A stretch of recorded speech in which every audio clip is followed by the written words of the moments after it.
Bismillahirrahmanirrahim. Assalamu alaikum students. Hopefully you are fine. In previous lecture we studies storage device. हमने previous lecture में chapter 2 को start किया था storage device. हम इसी chapter को continue करेंगे.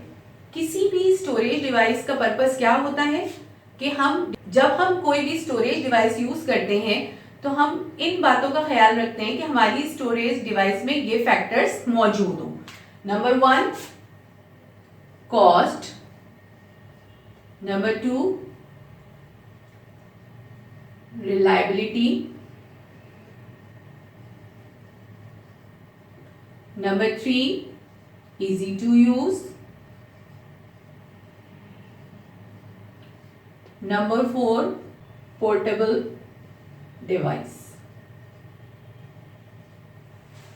यानी कॉस्ट वाइज वो स्टोरेज डिवाइस कैसी हो, बहुत ज्यादा एक्सपेंसिव ना हो. रिलायबिलिटी मतलब ये है कि अगर हम इस पे कोई डेटा स्टोर करें तो वो डेटा परमानेंटली स्टोर रहे, यानी उसमें ऐसा ना हो कि हमने सेव किया और उसमें सेव ना हो सके, ऐसा ना हो, बल्कि वो हमारे लिए रिलायबल हो कि हम उसको परमानेंटली, वो हमारे पास परमानेंटली सेव रहे. इजी टू यूज, इजीली उसको यूज किया जा सके, यानी बहुत ज्यादा प्रॉब्लम्स ना हो उसको यूज करने में. पोर्टेबल डिवाइस मींस कि इजीली इसको एक जगह से दूसरी जगह ट्रांसफर किया जा सके, यानी अगर हम उस पे डेटा सेव करते हैं और हमें वो कैरी करके दूसरी जगह पर लेकर आना है उसके डेटा को, तो इजीली उसको एक जगह से दूसरी जगह ट्रांसफर किया जा सके. कॉस्ट वाइज रिलायबिलिटी हो उसमें, इजी टू यूज हो, और पोर्टेबल यानी उसकी जो ट्रांसफर है, डेटा ट्रांसफरिंग है, वो इजीली हैंडल की जा सके. Now the next topic is formatting.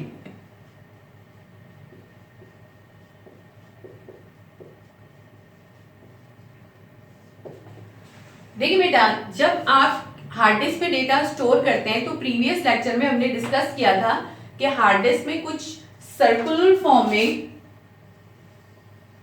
Tracks होते हैं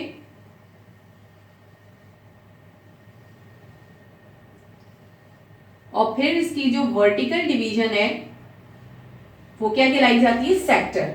यानी ये जो सर्कल्स हैं ये क्या कहला जाते हैं, ट्रैक्स, और जो वर्टिकल डिवीजन है इसको हम क्या कहते हैं, सेक्टर. यानी इसका एक पर्टिकुलर एरिया क्या कहलाता है, सेक्टर कहलाता है.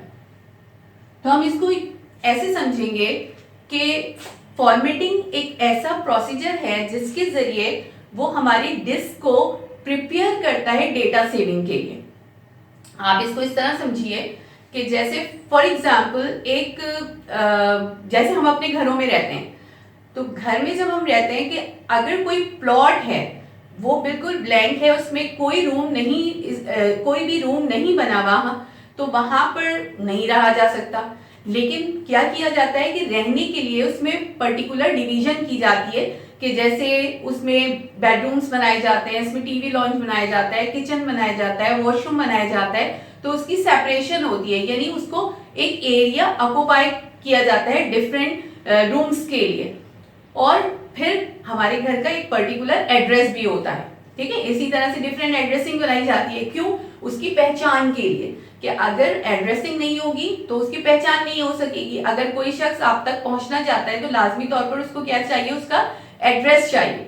तो किसी भी एरिया के अंदर अगर घर बनाए जाते हैं तो उसको पर्टिकुलर एड्रेस दिया जा रहा है. तो इसी तरीके से जब हम डिस्क की बात करते हैं तो डिस्क में भी एरिया को एक नाम देने के लिए यहाँ पर क्या बनाए जा रहे हैं, ट्रैक एंड सेक्टर. जैसे हमने ये बताया कि ये एरिया क्या कहलाता है, ट्रैक, और ये क्या कहलाया जा रहा है, सेक्टर. तो जो डेटा सेव होता है वो इन एरियाज पे होता है, ठीक है. तो फॉर्मेटिंग एक ऐसा प्रोसीजर है जो डिस्क की डेटा सेविंग के लिए प्रिपेयर किया जाता है ताकि हम उस पर डेटा सेव करवा सकें. अब यहां पर जब हम फॉर्मेटिंग करवाते हैं तो formatting are of two type. Number 1 is quick format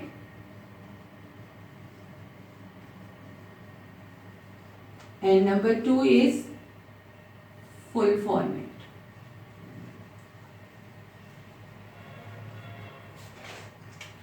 quick formatting quick हो जाती है यानी बहुत जल्दी हो जाती है। ये सिंपली डिस्क के ऊपर ट्रैक एंड सेक्टर बनाती है, लेकिन डिस्क के एरर्स को चेक नहीं करती, फास्टली वर्क करती है।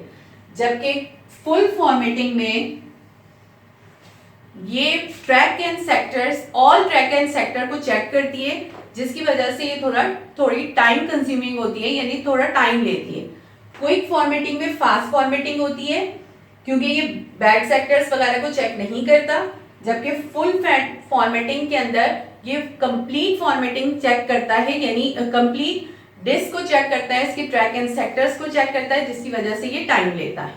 ठीक है, तो फॉर्मेटिंग हमारे पास कितने टाइप की हो गई?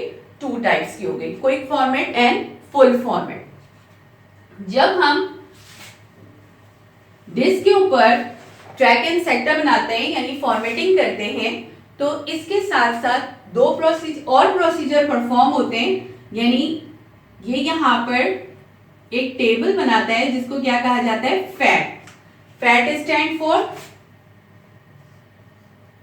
File allocation table. और नेक्स्ट इसके पास कौन सा एरिया होता है? Storage space. देखिए, जब हम किसी भी डिस्क के ऊपर फॉर्मेट करते हैं तो इसके अंदर ट्रैक्स बन रहे हैं और सेक्टर्स बन रहे हैं, यानी वर्टिकल डिवीजन हो रही है। इसमें एक एरिया जो होता है उसको हम क्या कहते हैं? स्टोरेज स्पेस, यानी जहां पर डेटा सेव हो रहा है। दूसरा हमारे पास एक ऐसा एरिया होता है जिसको क्या कहा जाता है? Fat file allocation table. आप इसको इस तरह से समझ लीजिए कि आपकी जब आप वर्किंग करते हैं तो आपकी कॉपी में बहुत सारे पेजेस हैं, आप अपनी कॉपी में वर्किंग कर रहे हैं ऑल पेजेस के ऊपर, लेकिन सबसे पहले फर्स्ट पेज के ऊपर आप क्या बनाते हैं? कि इंडेक्स बनाते हैं। इंडेक्स क्यों बनाते हैं? कि जो भी आप वर्किंग करेंगे वो आपकी कॉपी में तो होगी, लेकिन उसका पेज नंबर और चैप्टर नंबर आप कहाँ लिख देते हैं? इंडेक्स के ऊपर। बिल्कुल इसी तरीके से हमारी इस फाइल के अंदर डेटा सेव हो रहा है, यानी वो स्टोरेज स्पेस है जहां पर डेटा सेव हो रहा है, लेकिन जो फाइल सेव हो रही है उसका पर्टिकुलर एड्रेस कहां पर मौजूद होगा? फैट में, यानी फाइल एलोकेशन टेबल में। इस के ऊपर यानी इस डिस्क के ऊपर सपोज कर लीजिए ये वाला जो सेक्टर है ये किसके लिए रिजर्व कर दिया गया? फैट के लिए। और फाइल का नाम और इसका ट्रैक एंड सेक्टर कहां पर सेव होगा? फाइल एलोकेशन टेबल पे। Understand this? समझ में आई हुई बात कि फाइल एलोकेशन टेबल क्या चीज होती है? एक तरह का इंडेक्स होता है जो बुक्स एंड कॉपीज में होता है। बिल्कुल इसी तरीके से हमारी डिस्क के ऊपर भी वो फाइल एलोकेशन टेबल एक ऐसा स्पेस होता है जहां पे एड्रेसिंग सेव होती है और बाकी की डिस्क के ऊपर आपका डेटा सेव होता है। ठीक है बेटा, ये बात समझ में आ गई? नेक्स्ट हमने एक वर्ड यहाँ पर यूज किया था, बैड सेक्टर्स। तो बैड सेक्टर असल में होते क्या है कि कोई भी डिस्क अगर किसी जगह पर डैमेज हो गई, कोई उसका ट्रैक या सेक्टर डैमेज हो गया, तो उसको हम क्या कह रहे हैं? Bad sector. अगर किसी डिस्क में बैड सेक्टर मौजूद होगा यानी वो एरिया डैमेज होगा, तो लाजमी तौर पर वहां पर डेटा सेव नहीं होगा। वो आपको एरर शो कर देगा कि यहाँ पे फाइल सेव नहीं हो सकती, या डैमेज एरिया है या बैड सेक्टर है, और ये आपको at the time of formatting भी शो कर सकता है या बाद में भी आपके डिस्क के ऊपर उस जगह पर डेटा सेव नहीं हो सकता। तो आई होप कि आपने इस टॉपिक को समझा होगा।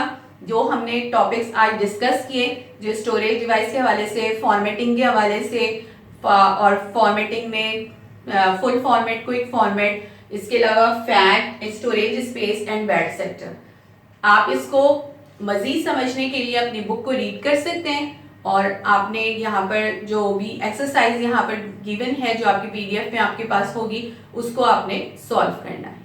ओके बेटा, अल्लाह हाफिज।